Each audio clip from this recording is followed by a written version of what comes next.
Espero en el Señor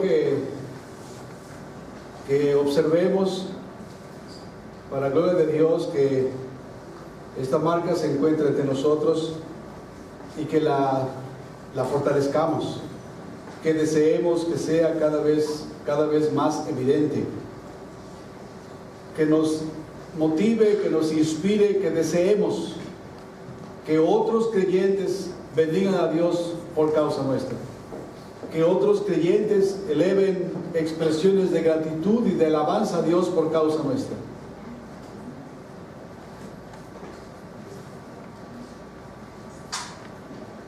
La siguiente característica o marca de una iglesia fiel, hermanos, es que la iglesia fiel lo es porque ha sido elegida por Dios.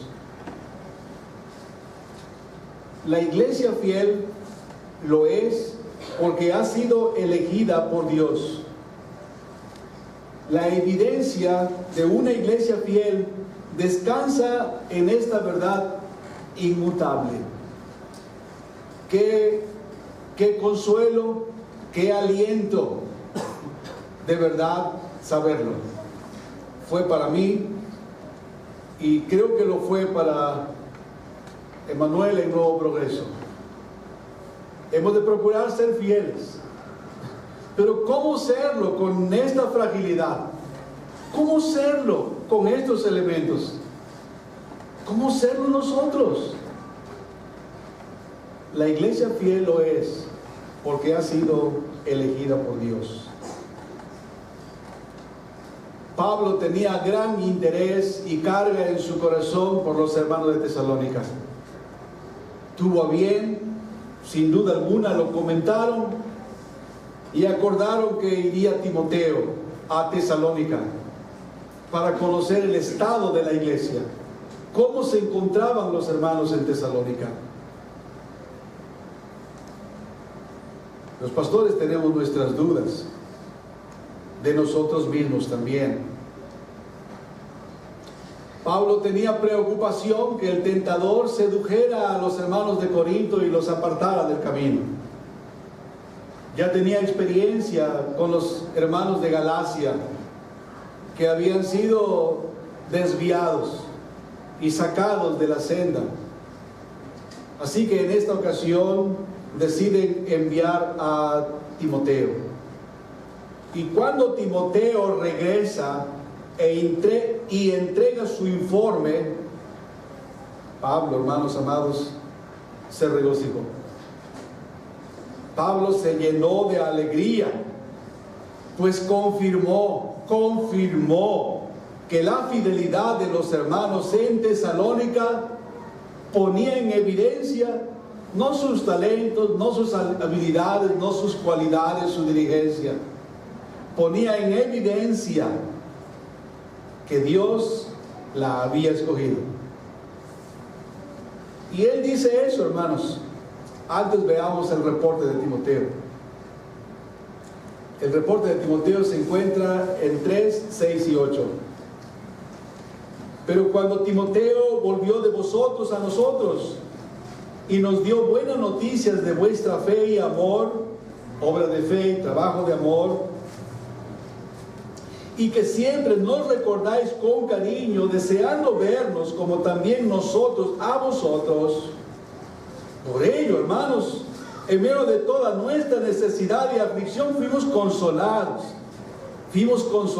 de vosotros por medio de vuestra fe, porque ahora vivimos si vosotros estáis firmes en el Señor, por lo cual ¿qué acción de gracias podremos dar a Dios por vosotros, por todo el gozo con que nos gozamos a causa de vosotros delante de nuestro Dios? Y vuelve a repetir lo que dijo en los versículos 2 y 3. Orando de noche y de día con gran insistencia, para que veamos vuestro rostro y completemos lo que falte a vuestra fe. No era completa Tesalónica. Todavía era inmadura. De hecho, a esta iglesia Pablo les exhorta a que reconozcan a sus pastores y los tengan en una alta estima. De hecho, a esta iglesia les dice, si alguno no quiere trabajar, que no coma. Si alguno no hace caso a nuestra recomendación, señaladlo. No, Pablo no está adulando solamente. Pablo está reconociendo la fidelidad de Dios y que como resultado hay una iglesia fiel, que exhibe estas características: obra de fe, trabajo de amor y perseverancia, constancia esperando en su Señor Jesucristo, en la venida del Señor Jesucristo. Así que, hermanos amados, voy a leer los versículos que nos corresponden, hermanos, 4 y 5. Porque conocemos, hermanos amados de Dios, vuestra elección. Pues nuestro evangelio no llegó a vosotros en palabras solamente, sino también en poder, en el Espíritu Santo y en plena certidumbre, como bien sabéis, cuáles fuimos entre vosotros por amor de vosotros. Pablo aquí está diciendo, hermanos, ustedes definitivamente son una iglesia electa, una iglesia escogida por Dios. El tema, hermanos, el tema de la elección es recurrente en los escritos del apóstol Pablo. A los creyentes de Éfeso, a los creyentes de Roma, a los mismos creyentes de Tesalónica. Usted puede ver 2 Tesalonicenses en el capítulo 2, los versículos 13 en adelante. Y en todos sus escritos, hermanos, el tema de la elección es un tema recurrente. Y lo es, hermanos, y lo es porque la elección incondicional de Dios es el hilo conductor desde el Génesis hasta el Apocalipsis. Así, de esa manera se puede afirmar que la elección incondicional de Dios es el hilo conductor que nos lleva siempre al Señor Jesucristo, nos une con el Señor Jesucristo. La elección, hermanos, es la base sobre lo que se construye, sobre lo que se edifica todo el Evangelio. Hermanos amados, Jesús no vino a aventurarse aquí en la tierra para ver si había algunos inteligentes que entendieran el Evangelio y lo recibieran en su corazón. Esa no es la enseñanza de la Escritura. Él no vino a la aventura para ver si había algunos de entre la raza humana que fuesen inteligentes y que entendieran su propósito y que le dieran una oportunidad de disfrutar lo que Él compró en la cruz. Esa no es la enseñanza de la Escritura. El Señor vino a salvar, y a salvar a un pueblo que previamente Dios el Padre había escogido. Así que ¿cómo una iglesia puede ser fiel si no tiene este entendimiento? Si no reconoce estas verdades cardinales del Evangelio. Hermanos amados, la elección es muy importante y debemos tener claro en nuestra mente y corazón que había un plan, había un solo plan, y ese plan fue para Cristo venir a este mundo y salvar lo que se había perdido. No más, no menos. Ni un grano quedará del campo. Todos serán llevados al alfolí. Solo quedará la paja, y esa será quemada. Pero ni un solo grano de aquellos que Cristo vino a salvar, todos, hermanos, todos sin duda alguna serán salvos. No voy a añadir muchas cosas a lo que ustedes ya saben, porque yo sé que esta enseñanza es conocida aquí. Sin embargo, debido a que se encuentra en nuestro texto, voy a decir algunas cosas. Particularmente, la elección, hermanos, es soberana e incondicional. No tiene que ver con nuestras obras, es una decisión de Dios. El pasaje en que el apóstol Pablo argumenta esto es un pasaje fuerte, definitivamente. Él dice: yo tendré misericordia del que yo tenga misericordia.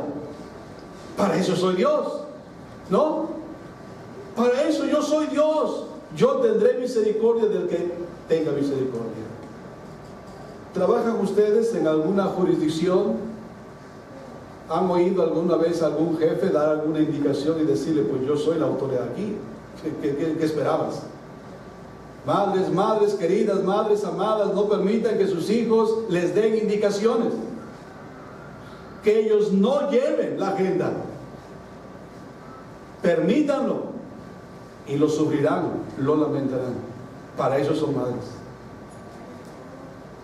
Para llevar la agenda, para llevar la dirección. Y eso lo podemos aplicar en muchas áreas. Pero Dios dijo, tendré misericordia del que yo tenga misericordia. ¿En qué contexto dijo eso Pablo?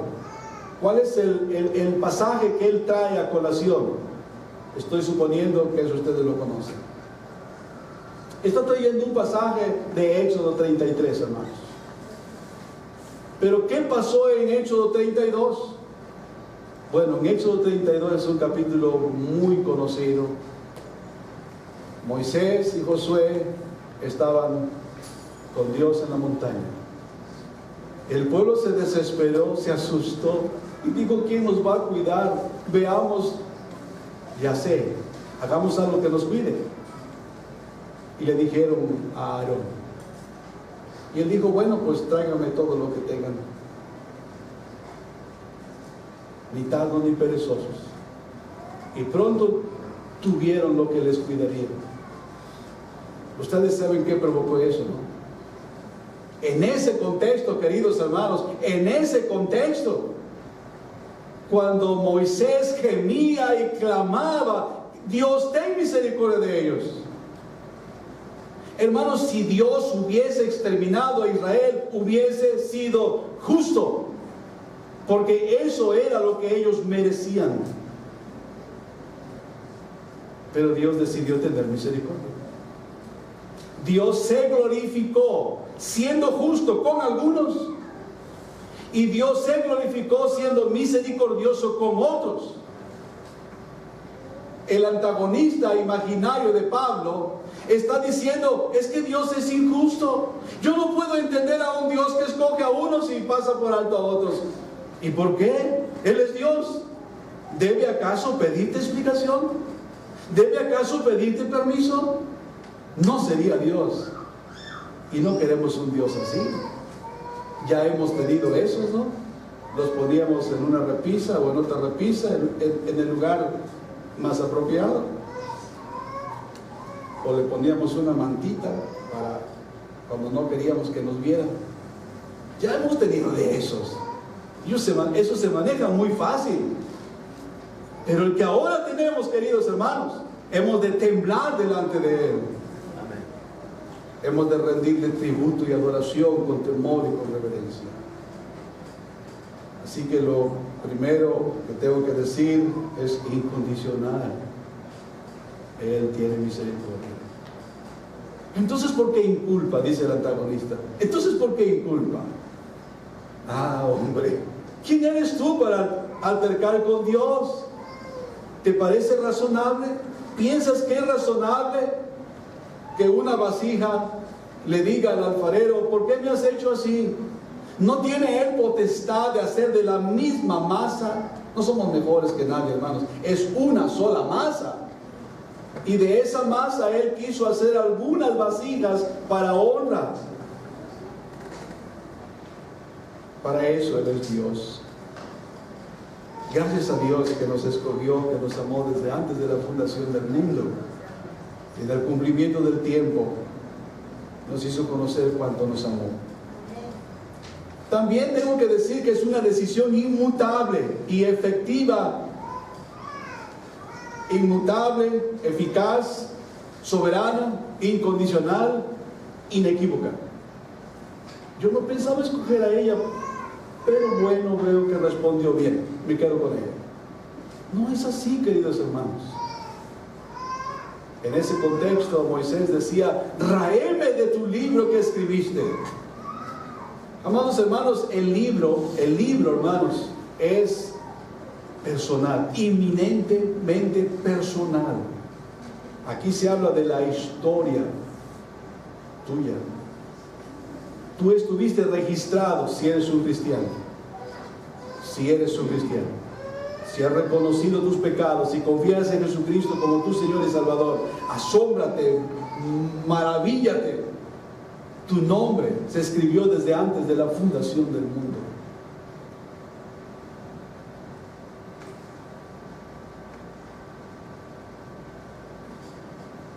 Debo decir, hermanos, también que la elección de Dios no es algo abstracto. Afecta prácticamente todo aspecto de nuestra vida. No es alguien que dice, bueno, yo sé que Dios me escogió. Bueno, si te escogió hay evidencia. Debe afectar la vida, debe afectar la conducta, debe afectar la persona entera, la persona completa. Dice el hermano Pablo, porque conocemos, hermanos amados de Dios, vuestra elección. ¿Cómo conoció que fueron escogidos? Nos lo dice, pues nuestro evangelio no llegó a vosotros en palabras solamente, sino también en poder, en el Espíritu Santo y en plena certidumbre, como bien sabéis, cuáles fuimos entre vosotros por amor de vosotros. Es la respuesta al evangelio, hermanos. Es la respuesta a la palabra de Dios. Ninguna persona tiene derecho a considerarse amada por Dios si no responde positivamente al evangelio. Nadie puede decir, yo sé que soy escogido, responda como responda, haga lo que haga con mi vida. Nadie puede decir eso. Esa versión tiene su origen en la oscuridad y es detractora contra la verdad. La elección, queridos hermanos, no es algo abstracto. Afecta todo aspecto de nuestra vida y por lo tanto se hace evidente en la vida de los creyentes. Pablo dice, conocemos, hermanos, de Dios vuestra elección. La elección, hermanos, es algo real y afecta todo nuestro ser y se manifiesta por la transformación. Esto es un proceso. Esto es un proceso. Comentando con algunos de ustedes en estos días hemos hablado de esos cambios que nosotros mismos decimos, ¿qué pasó? Algo pasó. Eso pasó. No es que fuiste más inteligente y finalmente te diste cuenta. Es que Dios te abrió, Dios descorrió el velo y pudiste ver lo que te estaba velado. Ahora lo ves y dices, ¿cómo no lo vi antes? Así que ten compasión y paciencia con tus hijos, con tu esposo, con tu esposa, con la persona que hablas. Ten paciencia, pero una paciencia activa, no pasiva. Y pide a Dios. Ella responde así porque está en oscuridad.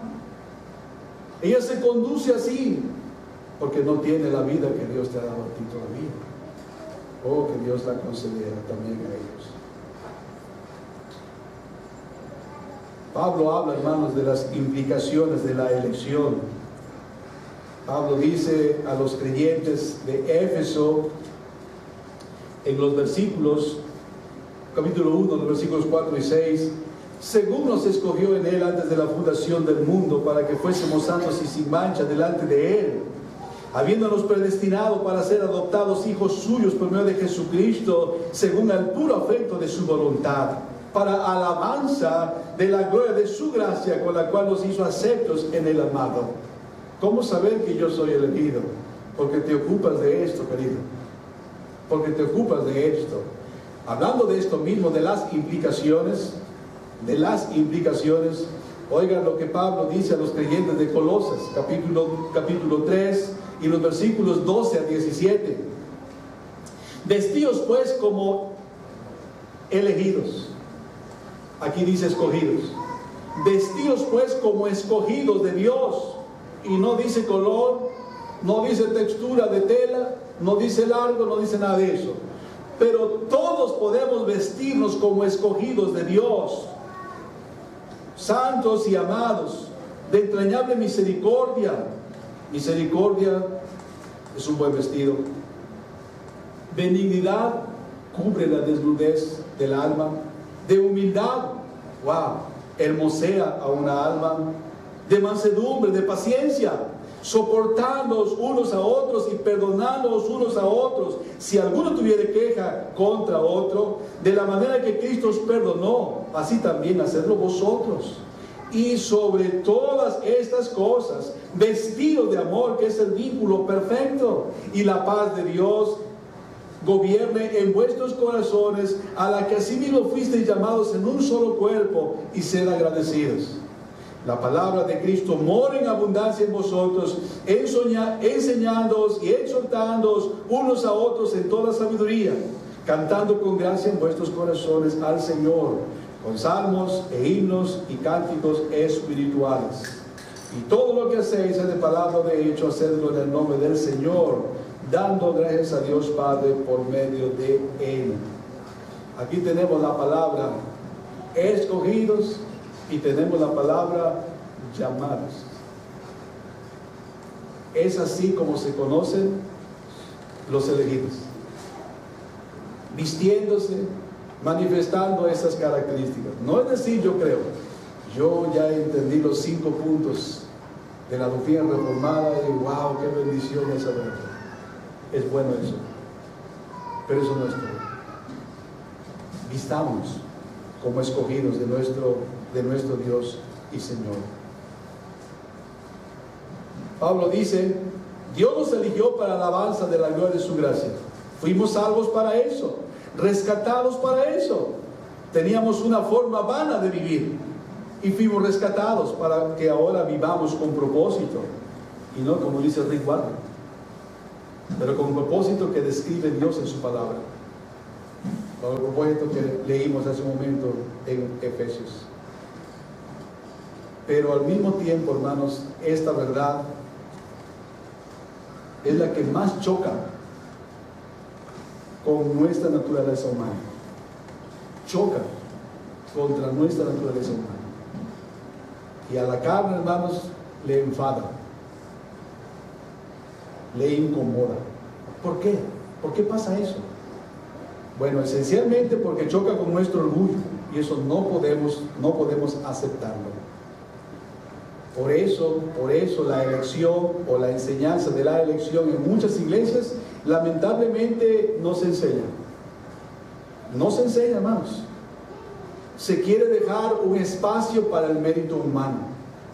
Se quiere dejar un espacio para el mérito humano, la decisión, ¿no? La decisión. Hermanos amados, la decisión de salvarnos pertenece a Dios, no a nosotros. Pero yo acepté a Cristo. Sí, Él produjo eso. Él produjo eso. Ustedes cantan aquí el himno 325, hermanos. El número 325 dice: yo te busqué, Señor, mas descubrí que tú impulsabas mi alma en ese afán, que no era yo quien te encontraba a ti, tú me encontraste a mí. Tu mano fuerte se extendió y así, tomado de ella, sobre el mar crucé. Mas no era tanto que me asiera a ti, tú me alcanzaste a mí. Te hallé y seguí. Mi amor te di, mas solo fue en respuesta a tanto amor, pues desde antiguo mi alma estaba en ti. Siempre me amaste así. Sí, gracias a Dios que creímos. Pero aquellos que creyeron o creen, aquellos que le recibieron, no son engendrados de carne, ni de voluntad de sangre, ni de varón, sino de Dios. Son nacidos de arriba. El hombre quiere su chance, quiere su espacio, quiere su lugar. Por eso no se enseña, hermanos. Además, la elección de Dios va contra los conceptos que como seres humanos manejamos aquí en la tierra. Nuestro posicionamiento social, nuestro posicionamiento económico o nuestro posicionamiento profesional casi siempre se basa, hermanos, en nuestros propios méritos. ¿O no es cierto?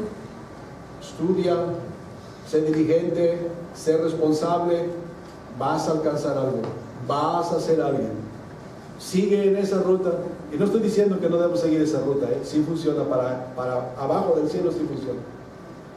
Y por eso pensamos que para ir fuera del cielo debe funcionar lo mismo. Pero no, amados hermanos, no funciona así. Tiene mérito, tiene importancia aquí. Pero delante de Dios, hermanos, no tiene la menor importancia. Esas cosas no tienen ningún valor.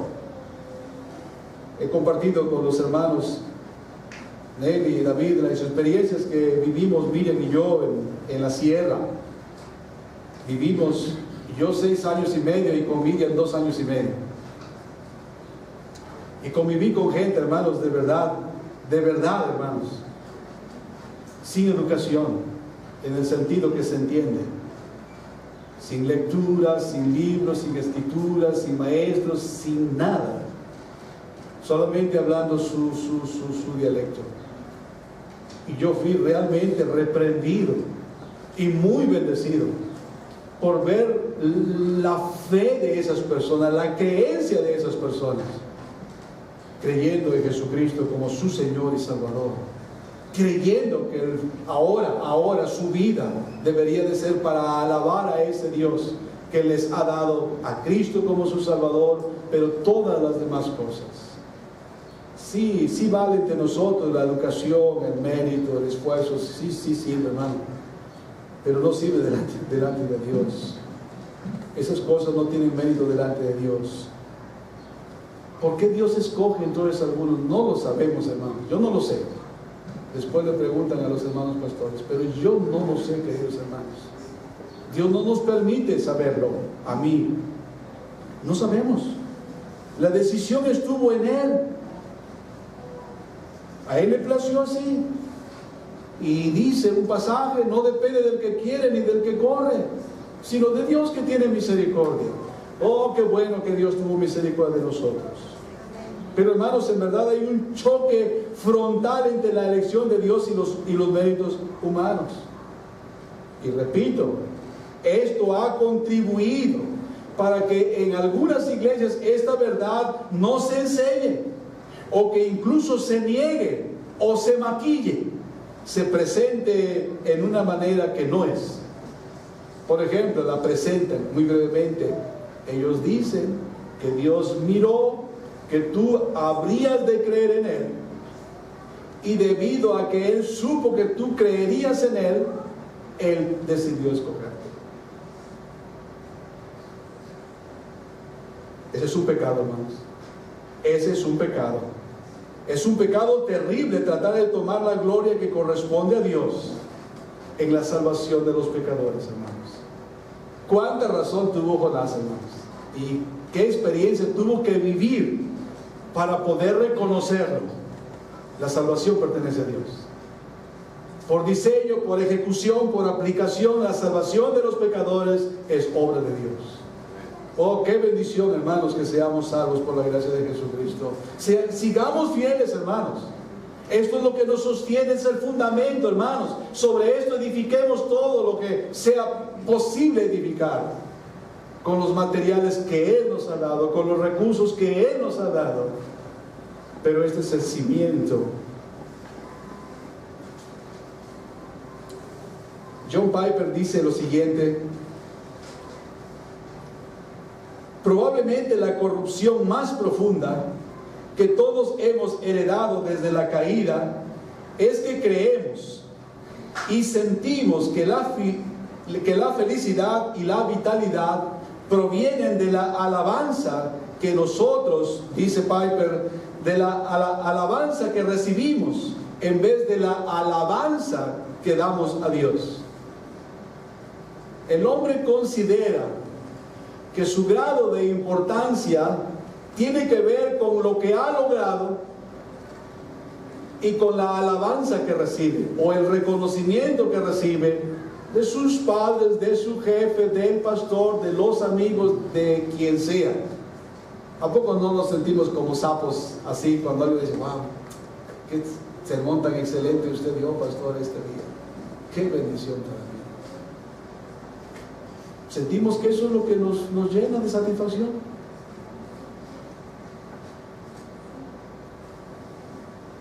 Amados hermanos,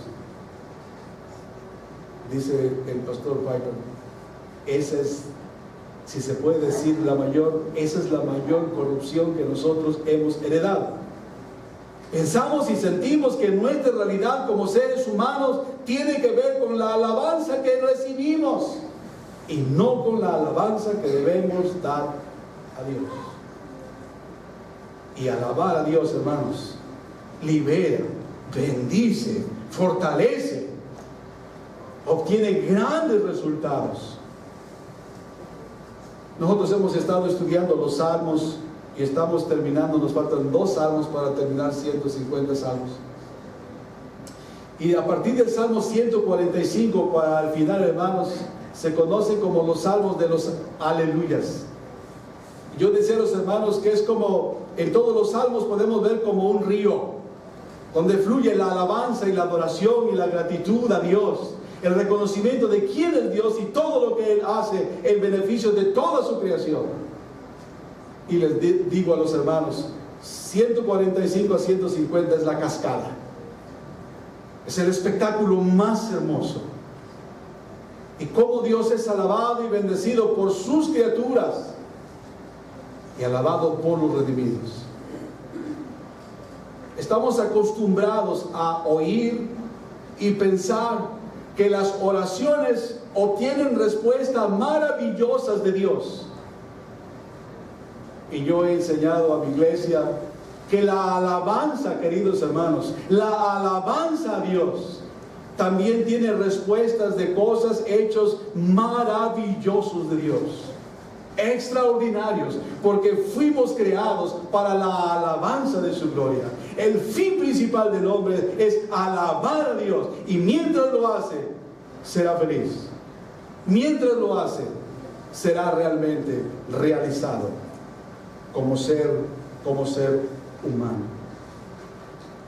Mostraba a mis hermanos lo ingenuo que debió parecer a los de Jericó ver a estos hombres dando una vuelta.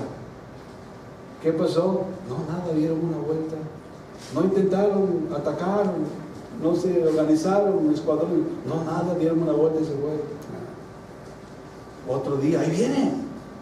Imaginen la ciudad, ¿verdad? Con sus murallas ahí arriba y viendo. Ahí vienen, prepárense. ¿Qué hicieron otra vez? Otra vuelta. Nada más otra vuelta. 4, 5, 6, una vuelta. El 7º día, ahí vienen. Otra vez. Déjame dar una vuelta nomás. 1, 2, 3, 5, 7 vueltas. Y alaban a Dios y los muros se caen. Alaban a Dios y los muros se caen. Un hombre es llamado para liberar al pueblo de Israel de la opresión de sus vecinos. Y él venía bien armado y traía su ejército de 30,000 personas. Dijo Dios, no, eso es mucho. Vamos a reducirlo. Primer filtro. Se quedan 20,000. Todavía es mucho. Segundo filtro, 300 hombres. Solo con 300. Y los divide 3 escuadrones diferentes. 100. Y les dice lo que habían de hacer. ¿Qué tienen que hacer? Llevar una antorcha, hermanos. Un leño prendido, escondido en un jarro de barro. A una voz. Ustedes van a ver lo que yo voy a hacer. A una voz. Vamos a romper el jarro y vamos a gritar por la espada de Jehová y por la espada de Gedeón. ¿Qué es lo que pasó, hermanos? Oh, la alabanza a Dios. Pero somos tan necios, hermanos, somos tan sujetos a este mundo, como dice Piper, que pensamos, sentimos que nuestra realización, nuestra realidad, nuestra felicidad depende de lo bonito que nos hablen o que nos digan que hemos alcanzado.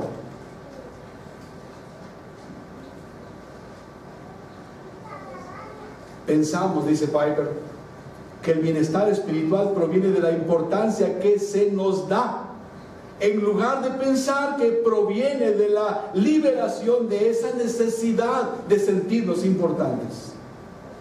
Esa necesidad que tiene el ser humano de sentirse importante. La doctrina de la elección, hermanos, es una doctrina liberadora. Nos quita un gran peso de encima porque nos hace saber que depende de Dios. Como dice Piper, nos libera de la necesidad de sentirnos importantes. Sintámonos agradecidos, hermanos, no importantes. Debemos sentirnos realmente agradecidos. Dios ha mirado a los desechados del mundo para salvarlos.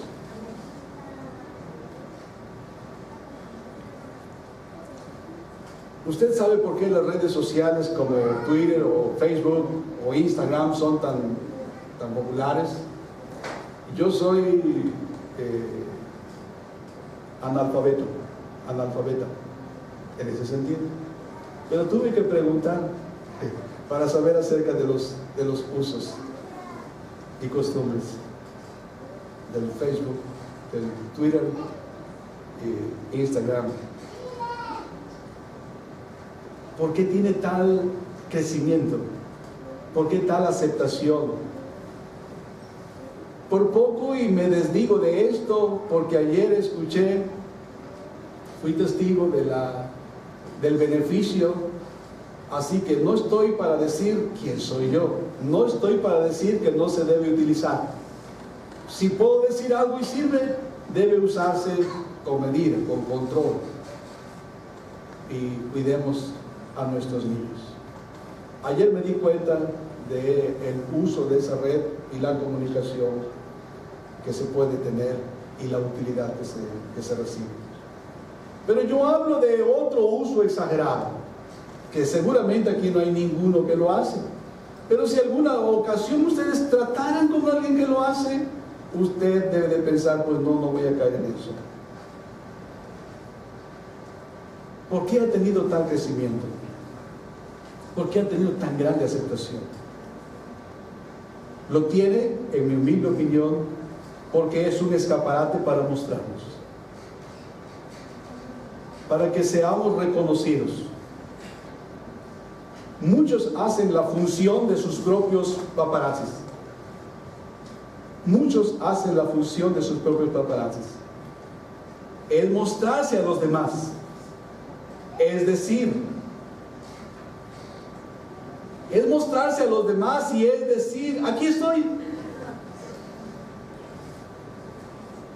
Hoy estoy comiendo esto, ¿qué te parece? Estoy en tal lugar con tal o tales personas. Es esa necesidad de la que describe John Piper. Es suplir esa necesidad. La necesidad de sentirnos importantes.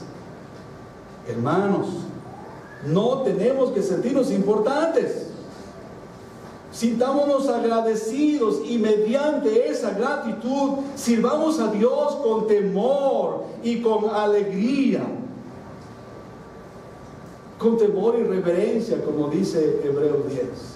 Y mediante esa gratitud sirvamos a Dios con temor y con reverencia. Alabemos la gloria de su gracia. Para eso fue escogida la iglesia. Para eso Dios puso la iglesia en este mundo. No las fundaciones, no las ONGs, no los gobiernos. La iglesia y solo la iglesia ha sido escogida por Dios para la alabanza de la gloria de su gracia.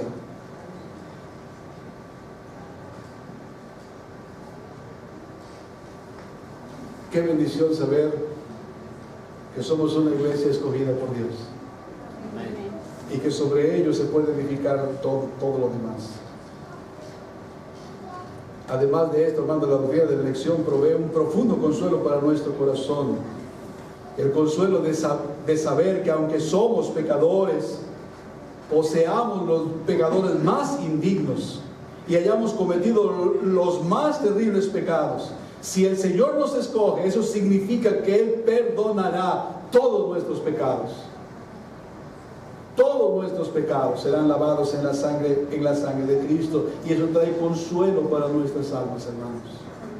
Eso trae consuelo y fortaleza para el alma de cada creyente, perdón. Si crees entonces, si has visto que tu vida, tu pasado es tan oscuro y tan escabroso que dices, Dios nunca pondrá sus ojos en mí, tienes toda la razón, querido. Dios no pondrá sus ojos en ti. Él los ha puesto en su Hijo. Él los ha puesto en su Hijo. Y es por causa de su Hijo. Es por causa de Cristo. Es en Cristo y por Cristo, amados hermanos, que somos llamados, que Él nos escogió, que Él nos adoptó en su familia. Oh, Dios tenga misericordia de ti, joven, persona que visitas, que no tienes esta experiencia, esta paz en tu corazón. Oh, Dios tenga misericordia de ti. Mientras sigue adelante, mientras sigue adelante, nos dará mucho gusto a todos los creyentes, a los pastores aquí, a los hermanos, tenerles siempre entre nosotros. Sigue adelante.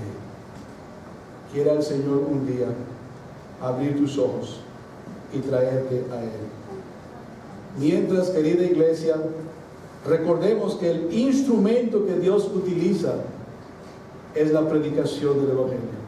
La predicación clara, sencilla del Evangelio.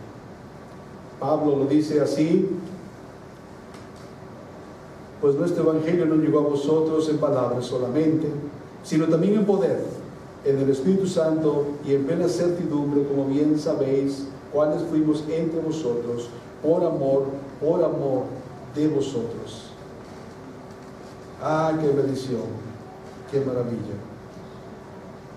Quiero hablar una característica más, hermanos, para terminar. Una característica más de una iglesia fiel es que la iglesia fiel imita y es imitada. La iglesia fiel tiene como sello distintivo que imita a Cristo, imita a los que imitan a Cristo y viene a ser también imitada. En otras palabras, sigue el ejemplo y se convierte en ejemplar. La iglesia fiel despierta agradecimiento y alabanza a Dios. La iglesia fiel lo es porque ha sido elegida por Dios. La iglesia fiel imita a Cristo y es imitada por otros creyentes. O como dije, sigue el ejemplo y se convierte en ejemplar. La iglesia en Tesalónica, hermanos, se había convertido en imitadora del trabajo misionero y sobre todo imitadora del Señor Jesucristo. Miren por favor, hermanos, versículos 6 y 7. Y vosotros vinisteis a ser imitadores de nosotros y del Señor, recibiendo la palabra en medio de gran tribulación con gozo del Espíritu Santo, de tal manera que habéis sido ejemplo a todos los de Macedonia y de Acaya. La iglesia fiel imita y es imitada. Querida hermana, querido hermano, queridos jóvenes que profesan fe en Jesucristo, ustedes deben ser imitadores de Cristo, imitadores de los que imitan a Cristo, y deben aspirar que otros los imiten a ustedes. Y para eso deben considerar con seriedad su conducta, su forma de vivir. Porque déjenme decirles, hay quienes los están observando y piensan que se deben conducir como se conducen ustedes. No traes Biblia, pensará que no es importante la Biblia, o tal vez llegue a creer que la sabes toda. Sé irreverente y pensará que así es como se debe conducir. Ven cuando quieras y a la hora que quieras y pensarán que es así como debe de ser. La iglesia fiel no solo ha aprendido una teoría, sino una verdad práctica, la verdad de Dios que cambia a la persona completa. Pablo, hermanos amados, era un hombre que podía decir: sean imitadores de mí, así como yo de Cristo.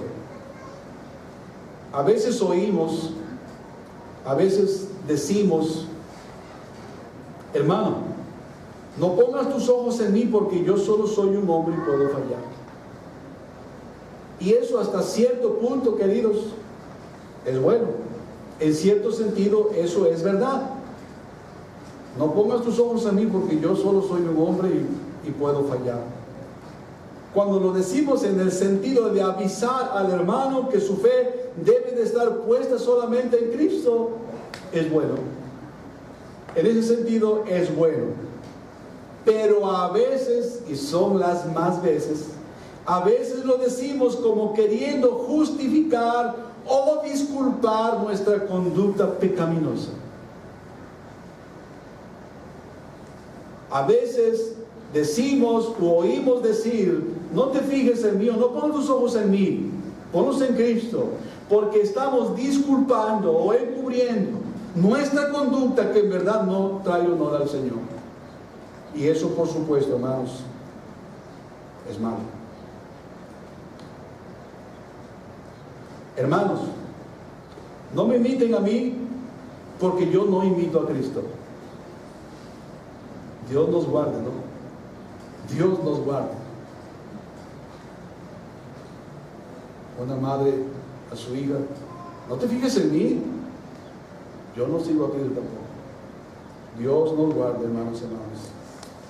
Dios nos guarde de decirlo así. Y si lo decimos, que sea en el sentido que he explicado anteriormente. Hermano, no pongas tu fe en mí, ponla en Cristo. Pero ojalá, queridos hermanos, ojalá podamos también decir: hermano, imítame a mí, porque yo imito a Cristo.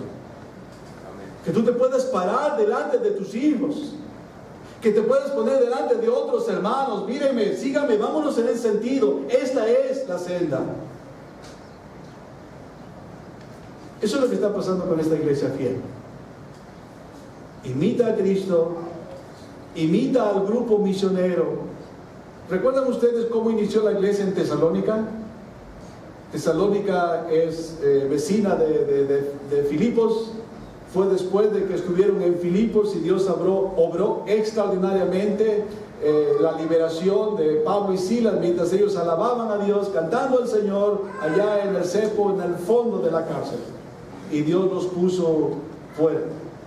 Después Dios los llevó a Tesalónica. Llegando a Tesalónica, Pablo debatía cada día de reposo, el día séptimo. Y Dios levantó allí otra iglesia, la de Tesalónica. Y Pablo habla acerca de esto, queridos hermanos, en el capítulo 2, versos 9 y 10. Dice: porque os acordáis, hermanos, de nuestro trabajo y fatiga, como trabajando de noche y de día, para no ser gravosos a ninguno de vosotros, os predicamos el Evangelio de Dios. Vosotros sois testigos, y Dios también, de cuán santa, justa e irreprensiblemente nos comportamos con vosotros los creyentes. Así como también sabéis de qué modo, como el Padre a sus hijos, exhortábamos y consolábamos a cada uno de vosotros. Y os encargábamos que anduviesen como es digno de Dios, que os llamó a su reino y gloria. Y por supuesto, hermanos, sin duda alguna, los de Tesalónica oyeron lo que pasó en Filipos. Ellos conocían el testimonio, ellos conocían lo que había pasado en estas dos ciudades. El ejemplo de Pablo, hermanos, era bien conocido tanto en Tesalónica como en Filipos. Pablo y Silas en la cárcel. El trabajo de Pablo, Silas y Timoteo era realmente motivo de inspiración, hermanos. Era realmente motivo de inspiración. Usted puede leer esta parte histórica en Hechos 16 y 17. Y usted va a encontrar ahí, hermano, esta experiencia tan motivadora para los creyentes de Tesalónica. Y así que ellos, hermanos, decidieron también predicar el Evangelio. Dios les ha bendecido a ustedes, hermanos. Y están en un lugar estratégico para que el Evangelio desde aquí, desde este lugar, hermanos, llegue a otros lugares, llegue a otros corazones. Una iglesia fiel es una iglesia que impacta su entorno por su abnegación, aún en los momentos más difíciles. No quiere decir que todas las cosas les vaya bien, que todo les resulte fácil. Quiere decir que siguen adelante en su obra de fe, trabajo de amor y en su esperanza vital del retorno del Señor y Salvador Jesucristo. Se convierten, hermanos, en lo que el comentarista Hendrickson llama caja de resonancia. Allá en los versículos 7, hermanos, y 8 particularmente, de tal manera que habéis sido ejemplo a todos los de Macedonia y de Acaya que han creído, porque partiendo de vosotros ha sido divulgada la palabra del Señor, no solo en Macedonia y Acaya, sino que también en todo lugar vuestra fe ha sido extendido, de modo que nosotros no tenemos necesidad de hablar nada. Tengo un comentario del hermano Hendrickson. Él dice: Pablo aquí compara a la iglesia de Tesalónica como un foco parabólico o una caja de resonancia que refuerza el sonido y lo obliga a extenderse en toda dirección. Es obvio que el foco o la caja de resonancia no tiene la capacidad de crear rayos luminosos o sonidos por sí mismos. Ocupan un lugar central, los reciben y los refuerzan y los lanzan. Así también la palabra del Señor, habiendo sido revestida por el poder de Dios, por la palabra que recibieron, ellos tienen la comisión de hacerla resonar. En la versión de las Américas, la palabra que tenemos en la 60 divulgada es resonar. Dice que desde ustedes, la palabra del Señor ha resonado. La palabra del Señor ha resonado. La iglesia, hermanos, en ese sentido, como comentó Hendrickson, es una caja de resonancia. Y hermanos, una caja de resonancia coge un sonido que proviene de otro y lo amplifica y lo proyecta y lo hace sentir. Y eso es una iglesia, hermanos. Eso debe de ser Monte Sión en San Agustín. El efecto del Evangelio no es un sonido que se origina en la iglesia, hermanos. Es un sonido que proviene de fuera. En ese sentido, hermanos, el Evangelio que predica una iglesia fiel tiene su origen en Cristo. Tiene su origen en Cristo. Allí es donde se origina el sonido del Evangelio. Y la iglesia viene a ser así una caja de resonancia. Vale decir, los guitarristas lo saben, una buena caja de resonancia es aquella que no distorsiona el sonido, sino que lo transmite tal como es, lo amplifica y lo proyecta.